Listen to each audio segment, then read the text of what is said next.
In the criminal justice system, sexually based offenses are considered especially heinous. In New York City, the dedicated detectives who investigate these vicious felonies are members of an elite squad known as the Special Victims Unit. These are their stories. The Deceptions of Confessions by Destiny Chapman, April 6, 2014. The case.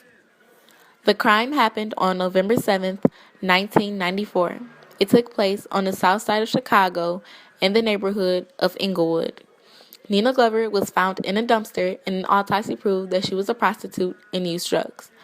Nina Glover was raped and murdered by strangulation. How it all started.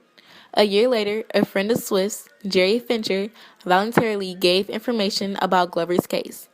Fincher was trying to help his friend, who was currently in custody.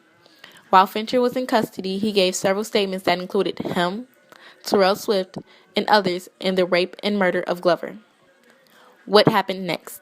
Several days after Fincher gave his statement, Swift and others were arrested, and each of them agreed that they participated in raping and murdering Glover. Each statement given had inconsistencies, but each statement all ended with the same conclusion.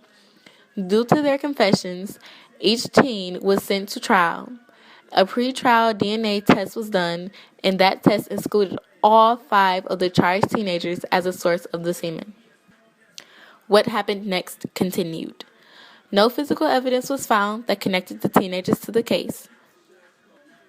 Before conviction, the only incriminating evidence was the confession that Terrell Swift gave. Swift got sentenced to 30 years in prison. After conviction, Swift filed a motion for a more advanced DNA test than the one done before his trial. He filed for this motion in the year 2010. At first, his motion was rejected. Then, the prosecutors agreed to it once each teen that was convicted of the crime also filed the same motion. In 2011, police found the real perpetrator, who was one of the first people interviewed for the case, but he was dead. After conviction continued. In November 2011, Swift was released because there was no other evidence that connected him to the case. The aftermath.